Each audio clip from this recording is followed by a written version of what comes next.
সম্প্রতি বাংলাদেশে brain death আর coma নিয়ে অনেক আলোচনা হচ্ছে, কিন্তু অধিকাংশ মানুষ আসলে জানেন না এই দুটো আসলে সম্পূর্ণ আলাদা অবস্থা। আর জানানোর চেষ্টা করব এই দুটোর মধ্যে মূল পার্থক্য কি।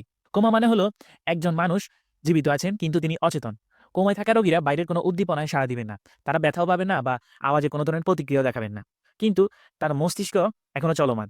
তিনি নিজ থেকে তার লাংটা চালু রেখে তার শ্বাস প্রশ্বাসটা চালু রাখতে পারবেন। কোমাটা সাধারণত কয়েক সপ্তাহ স্থায়ী হতে পারে, তবে এই স্থায়ী হওয়াটার কারণ ও মস্তিষ্কে কতটুকু ক্ষতি হয়েছে তার উপর নির্ভর করবে। তবে দীর্ঘমেয়াদে যদি রোগী অচেতন থাকে তাহলে রোগী পারসিস্টেন্ট ভেজিটেটিভ স্টেট বা মিনিমালি কনসিয়াস স্টেটে চলে যেতে পারেন। কিন্তু ব্রেন ডেথ যেটা সেটা সম্পূর্ণ আলাদা। ব্রেন ডেথ কিন্তু আইনগতভাবে এবং মেডিকেলি মৃত্যু হিসেবে স্বীকৃত। এতে কি হয়, আপনার মস্তিষ্কে রক্ত চলাচলটা বন্ধ হয়ে যায় এবং আপনার মস্তিষ্কের কোষগুলো সম্পূর্ণভাবে মারা যায়। আর মস্তিষ্কের কোষগুলো এমন যেটা একবার মারা গেলে এটা রিভার্স করা সম্ভব হয় না। এই ধরনের অবস্থায় একজন মানুষ আর কখনো তার জ্ঞানটা ফিরে পেতে পারেন না। তার মস্তিষ্কের সব কার্যক্রম কিন্তু স্থায়ীভাবে বন্ধ হয়ে যেতে থাকে এভাবে। তো এখন অনেকেই বলেন যে হার্ট তো চলছে, তার শরীর গরম আছে, মানুষটা তো জীবিত আছে। কিন্তু আসলে তা না।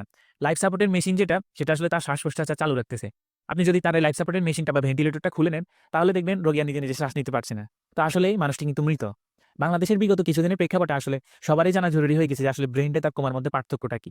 এই সময় আসলে পরিবারের সিদ্ধান্ত নেওয়া খুবই কঠিন। তবে বুঝতে হবে ব্রেইন ডেথ মানে সম্পূর্ণ মৃত্যু, আর কোমা মানে একটা চিকিৎসাধীন অবস্থা। কোমা থেকে ফিরে আসার কিন্তু একটা সম্ভাবনা থাকে, কিন্তু ব্রেইন ডেথ থেকে কেউ কখনো ফেরে না। এই সঠিক জ্ঞান থাকলে পরিবার কিন্তু সঠিক সিদ্ধান্তটা নিতে পারবেন।